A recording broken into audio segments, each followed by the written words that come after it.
പതിവിൽ നിന്ന് വിപരീതമായി CPM-ന്റെ പ്രമുഖർ ഒട്ടനവധി കോൺഗ്രസിൽ സ്ഥാനാർത്ഥിയാവുകയാണ്. അതിൽ പ്രമുഖൻ മുൻ മുഖ്യമന്ത്രി VS അച്യുതാനന്ദന്റെ പേഴ്സണൽ അസിസ്റ്റന്റ് ആയിരുന്ന സുരേഷാണ്. അദ്ദേഹം മലമ്പുഴയിൽ UDF സ്വതന്ത്ര സ്ഥാനാർത്ഥിയാകുമെന്നാണ് ഇപ്പോൾ പുറത്തുവരുന്ന വാർത്തകൾ. അതുപോലെ സിനിമാ നടൻ പ്രേംകുമാർ തിരുവനന്തപുരത്തെ കഴക്കൂട്ടത്തും ഐഷ പോറ്റി കൊട്ടാരക്കരയിലുമൊക്കെ സ്ഥാനാർത്ഥിയാകുമെന്നും CPM-ൽ നിന്നും ജനകീയ നേതാക്കൾ അങ്ങനെ കോൺഗ്രസിലേക്ക് വരുന്നതൊരു തരംഗമായി മാറിയിരിക്കുന്നു എന്നുള്ളതുമാണ് ഇപ്പോഴത്തെ വാർത്ത. സുരേഷ് ഇന്ന് UDF ജാഥയിൽ VD സതീശനോടൊപ്പം പങ്കെടുക്കുകയാണ്.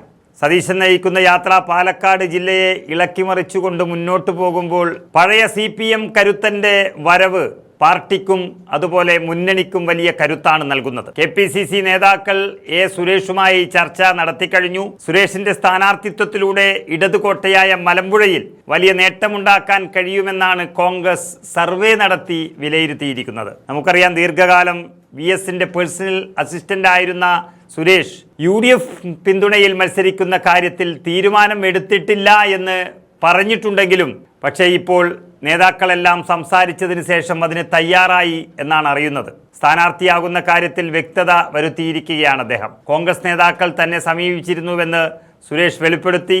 പാർട്ടിയിൽ നിന്ന് പുറത്താക്കിയിട്ട് 11 വർഷത്തോളമായെന്നും ഇടതുപക്ഷ അനുഭാവിയായി തുടരുന്നയാളാണ് താനെന്നും മറ്റൊരു പാർട്ടിയിൽ ചേരാൻ ഉദ്ദേശിക്കുന്നില്ല എന്നും സുരേഷ് പറഞ്ഞു വെക്കുമ്പോൾ അദ്ദേഹം UDF സ്വതന്ത്രനാകും എന്നുള്ളത് കൂടി വ്യക്തമാക്കുകയാണ്. നമുക്കറിയാം, 1996-ൽ ഇടതുഭരണം കേരളത്തിൽ അലയടിച്ചിട്ടും സ്വന്തം നാടായ മാരാരിക്കുളത്ത് VS അച്യുതാനന്ദൻ തോറ്റ് തുന്നം പാടിയതിന്റെ കാരണം പിണറായി നയനാർ ഗ്രൂപ്പിന്റെ കുതികാൽ വെട്ടൽ തന്നെയായിരുന്നു. അതിനുശേഷം ആലപ്പുഴ ജില്ലയിൽ നിന്നും പ്രത്യേകിച്ച് തെക്കൻ കേരളത്തിൽ നിന്നൊക്കെ ഓടിയൊളിച്ച VS അഭയം പ്രാപിച്ചത് മലബാറിലെ മലമ്പുഴയിലായിരുന്നു.